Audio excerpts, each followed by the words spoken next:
चूक झालेली आहे आमची, त्याबद्दल सगळ्या मंगळकरांची माफी मागतो।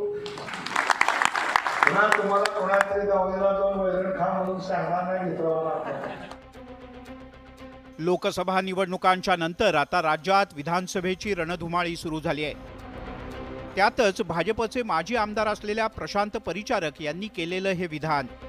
चूक झालेली आहे आमची, त्याबद्दल सगळ्या मंगळकरांची माफी मागतो। पुन्हा तुम्हाला कोणातरी दावणीला जाऊन वैरण खा म्हणून सांगणार नाही मित्रांनो। पंढरपूर मंगळवेढा विधानसभा मतदारसंघातून विद्यमान आमदार समाधान आवताडे यांची उमेदवारी जवळपास निश्चित मानली जाते। या जागेवर प्रशांत परिचारक सुद्धा इच्छुक आहेत। त्यामुळे आता प्रशांत परिचारक यांनी थेट बंडखोरीची भाषा सुरू केल्याचं दिसतंय।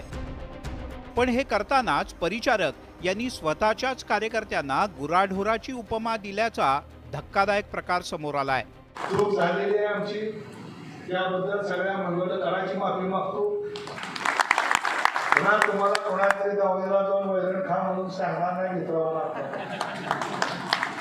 आपल्या हिंमत आहे, आपलं चित्राला आपण सांभाळतो, वैरण घालायचे, त्यामुळे तुम्ही काळजी करू नका। तुम्ही तुमची व्यवस्थित नियोजन करा। प्रशांत परिचारक हे गेल्या 10 वर्षांपासून भाजपात आहेत। जिल्ह्यात सगळ्यात आधी त्यांनी भाजपात प्रवेश करून काळाची पावलं ओळखली होती। यानंतर भाजपात प्रवेशासाठी अक्षरशः रांगा लागल्या। मात्र मागच्या 5 वर्षात घडलेल्या राजकीय उलथापालथींमुळे राजकारण ढवळून निघालं। त्यातच लोकसभेच्या निकालानं सोलापुरातल्या नाराजांसाठी एक नवा रस्ता खुला झाला। हा रस्ता अर्थातच धैर्यशील मोहिते पाटील पॅटर्न। त्यामुळे आता परिचारक यांनी सुद्धा थेटपणे विद्यमान आमदार समाधान आवताडे यांना आव्हान दिल्याचं दिसतंय। प्रशांत परिचारक हे उपमुख्यमंत्री देवेंद्र फडणवीस यांचे निकटवर्तीय मानले जातात।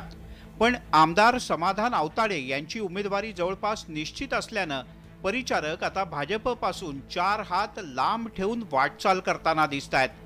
त्यामुळे आता प्रशांत परिचारक वेगळा विचार करतील का, की रणजितसिंह मोहिते पाटील यांच्याप्रमाणे पक्षात राहून धैर्यशील मोहिते पाटील यांच्यासारखं त्यांचे बंधू उमेश परिचारक यांच्या हाती तुतारी देऊन मैदानात उतरतील, याकडे संपूर्ण जिल्ह्याचं लक्ष लागलंय।